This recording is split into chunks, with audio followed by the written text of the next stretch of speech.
The inspection report for the Caldwell Water Treatment Facility was filed on October 14, 2019. It was 2 pages long. The standard form requires 12. The engineer who submitted it never returned to complete it. What follows is everything that can be reconstructed from his notes, his site photographs, and the facility's final maintenance logs, which stopped 14 months before the plant officially closed. Nobody has explained the gap. The knocking started on his second hour inside. Not mechanical, not a pipe settling or pressure releasing the way old buildings do. 3 slow knocks from somewhere beneath the floor grating, then silence, then 3 more. Rhythmic, patient, like something marking time. Marcus Hale's notes from that hour describe it as ambient structural sounds. He logged the time, the approximate location, and moved on. He did not flag it as a concern. He did not mention it again. He did not write down that it followed him. Marcus had been hired by the demolition firm contracted to bring the Caldwell plant down the following spring. His job was simple: assess structural integrity, flag any hazardous materials, confirm the drainage system was fully decommissioned. 2 days, solo. The plant had been closed for 3 years. It was a straightforward job. He arrived at 7 in the morning. The facility sat at the end of a gravel road 6 miles outside town, surrounded by a chain-link fence that had started pulling away from its posts in several places. The main building was a squat, windowless concrete structure the size of a large warehouse, with a secondary structure attached at the eastern end and 2 underground levels accessible by internal stairwells. His contact at the demolition firm had told him the lower levels were the priority. The settling tanks, the filtration bays, the drainage corridors. Get eyes on everything below grade and report back. The upper level was unremarkable. Catwalks over empty processing tanks, control rooms with dead equipment, fluorescent lights that buzzed and held. His photographs from this section show a methodical survey. Structural cracks documented. 2 sections of compromised flooring near the western wall flagged. Every catwalk walked. The building smelled of rust and old chemicals and the specific dry stillness of a space that had been sealed and left alone for a long time. He found the stairwell to sub-level 1 at 9:30 and descended. Sub-level 1 was a long corridor running the length of the building, lined on both sides with access panels for the filtration system. The overhead lights did not work. Marcus used his flashlight. His photographs from this section show the beam catching dust in the air that hadn't been disturbed in years. The corridor stretching ahead, perfectly straight, until the darkness swallowed it. He walked the full length, photographed every panel, noted 3 sections where the concrete had cracked and allowed a moisture intrusion along the eastern wall. He found the stairwell to sub-level 2 at the far end of the corridor. A heavy steel door stood open. Not ajar, fully open, pressed flat against the wall, held there by nothing. His notes recorded simply: sub-level 2 access door found open. 1 photograph. Then he went down. The maintenance logs from the plant's final operational period mentioned sub-level 2 11 times. The first 8 entries were routine. The last 3 were not. The second to last entry, dated 14 months before the plant closed, read, "Advised crew to avoid sub-level 2 until further notice." No explanation. The final entry was a single line: "Do not go below." Marcus's notes contain no reference to the maintenance logs. Either he did not find them before descending, or he found them and went down anyway. The report does not say. The lower level was different from everything above it, smaller. The ceiling dropped to just over 6 feet.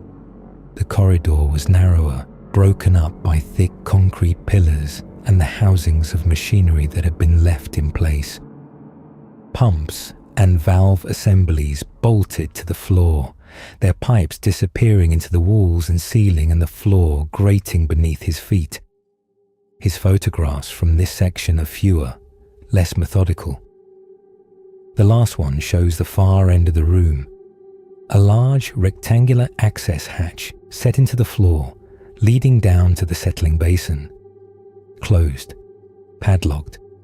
The photograph is slightly out of focus, as though taken in motion. After that photograph, the knocking stopped. His notes end mid-sentence at this point. The last legible entry reads, "Sound has," and then nothing. The pen line drags across the page. What happened next is not in the report.